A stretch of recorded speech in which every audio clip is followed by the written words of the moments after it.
Assalamualaikum warahmatullahi wabarakatuh. Salam jumpa kembali dalam pembelajaran matematika. Kali ini kita telah sampai pada pembahasan mengenai ukuran penyebaran data berkelompok. Pada pertemuan sebelumnya kita sudah mempelajari tentang ukuran penyebaran data, terdiri dari rata-rata, median, dan modus. Maka bagian dari ukuran pemusatan tersebut akan menjadi prasyarat dalam menentukan ukuran penyebaran data berkelompok kali ini.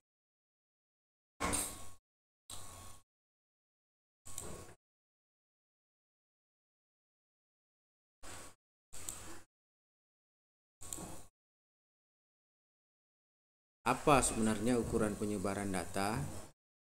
Ukuran penyebaran data merupakan ukuran yang menunjukkan seberapa jauh suatu data menyebar dari rata-ratanya.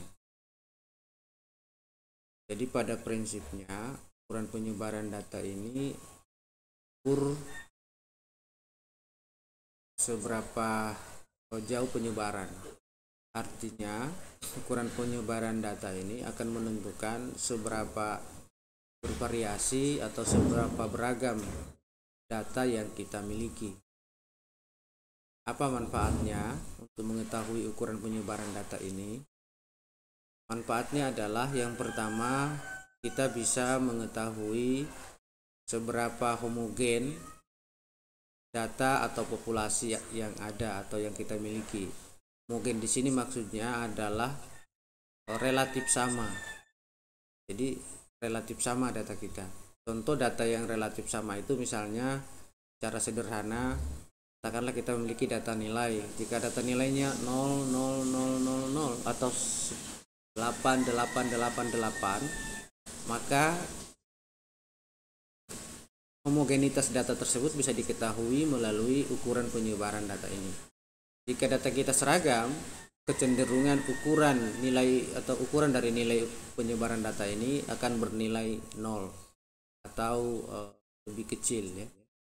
Lebih kecil.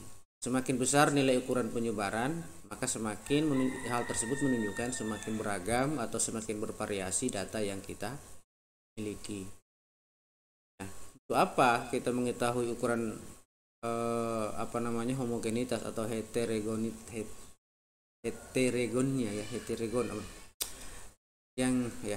maksudnya, ya, heterogen daripada data kita ini tujuannya adalah khususnya dalam penarikan sampel. Jadi jika kita sudah mempelajari statistik lebih lanjut, nanti nilai-nilai ukuran penyebaran data ini akan bermanfaat untuk mengetahui seberapa homogen data kita yang akan berpengaruh pada teknik penarikan sampel. Baik, bagaimana apa saja ukuran penyebaran data tersebut? Ukuran penyebaran data yang pertama adalah simpangan rata-rata.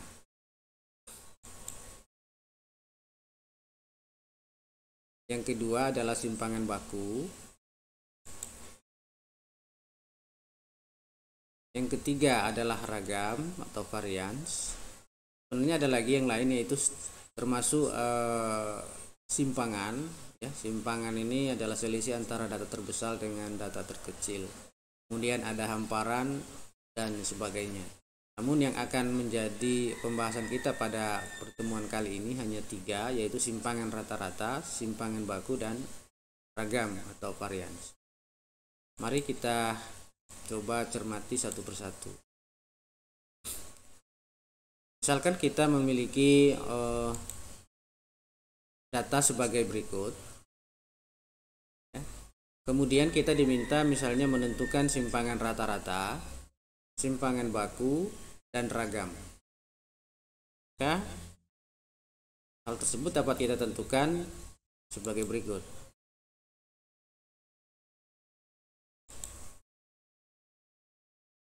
Nah, untuk simpangan rata-rata kita membutuhkan paling tidak 6 kolom.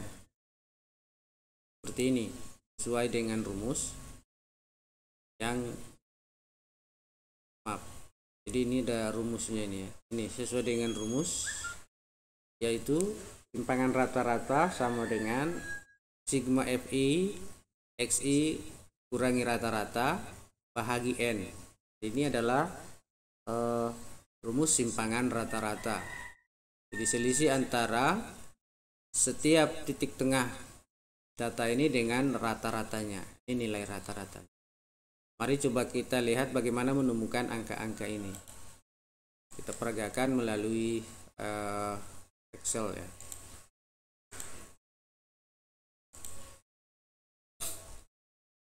Jadi untuk menentukan simpangan rata-rata, yang pertama harus kita temukan adalah rata-ratanya dulu. Nah, menentukan nilai rata-rata, saya kira Anda semua sudah memahami, yaitu kita dapat menggunakan rumus sigma Fixi bahagi N atau bahagi banyaknya data. Nah, kali ini kita cari dulu hasil kali antara frekuensi dengan titik tengah data. Berarti ini kita kalikan, kita kali 18 kali 19, hasilnya adalah 34. Selanjutnya 23 kali 15, hasilnya 345 ya. 28 kali dengan 21 nya 558 ya, dan seterusnya sampai kita dapat ini. Ketika dijumlahkan kita peroleh 2145, dan jumlah daripada frekuensi ini jumlah frekuensi itu adalah 80. Nah, berarti rata-rata kita yang selisih atau hasil bagi antara 2145 bahagi 80 ya. Ini 2145 bahagi 80 sama dengan 26,8. Ini ya, 26,8. Ini dibagi ya, 2145 bahagi ini. Baik. Berikutnya kita mencari selisih antara setiap titik tengah, ini titik tengah data, dengan rata-ratanya. Ini rata-ratanya. Gimana caranya? Ya, itu tinggal kita kurangi saja ya, 18. Di sini saya menggunakan absolut. Jadi 18 ini kita kurangi dengan rata-rata. Rata-ratanya ini ya, 26. Jadi 26,8. Ya, hasilnya adalah 8,8.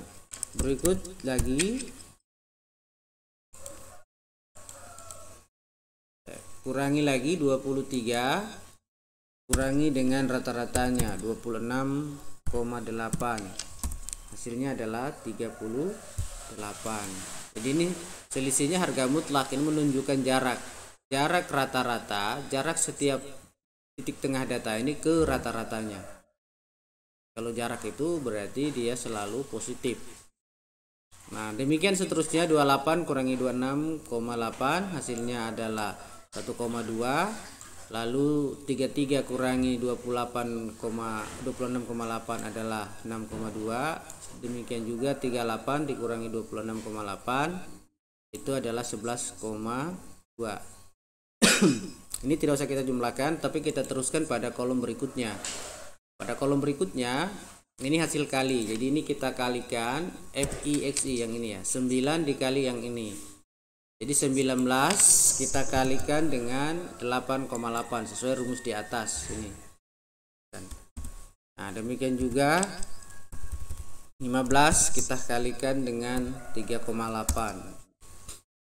21 kita kalikan dengan 1,2, hasilnya 25,20. Kemudian 6,2 kali 16, kemudian 11,2 kali 9. Nah, hasilnya ini kita jumlahkan. Ini dijumlahkan ya. Jadi ini kita jumlahkan sebagai berikut. Ini kita jumlahkan ya. Ini dijumlahkan ini. Nah, dijumlahkan hasilnya 448,40. Nah, simpangan rata-rata itu setelah kita memperoleh angka-angka ini ya, kita memperoleh angka-angka ini angka-angka ini kita masukkan ke dalam rumus. Jadi sama dengan rumus yang ada di sini ya. Nah, inilah hasilnya seperti tadi kita peroleh. Tadi rata-rata ini 26,8 ya. Nah, ini tadi bahwa 18 kurangi 26,8. Jadi setiap titik tengah data ini kurangi dengan rata-ratanya dulu. Oke, demikian seterusnya. Iya. Nah,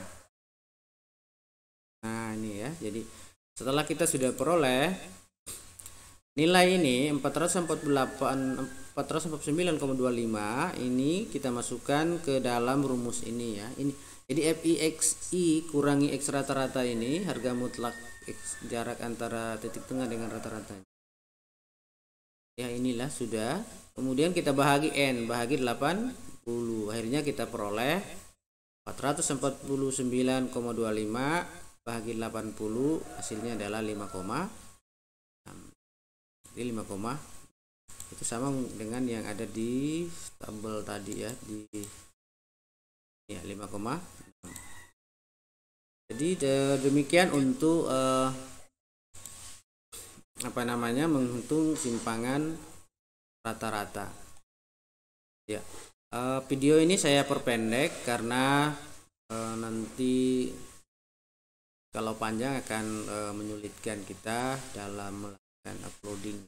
Kita melakukan upload lama. Oleh karena itu saya lakukan dulu sampai simpangan rata-rata. Setelah itu akan kita lanjutkan pada video selanjutnya. Demikian salah satu cara menentukan ukuran penyebaran data, yaitu simpangan rata-rata. Jika Anda tidak mengerti, silakan Anda tanyakan. Terima kasih. Dan setelah ini pada bagian akhir tetap saya berikan sebuah soal sebagai bahan latihan. Terima kasih. Assalamualaikum warahmatullahi wabarakatuh.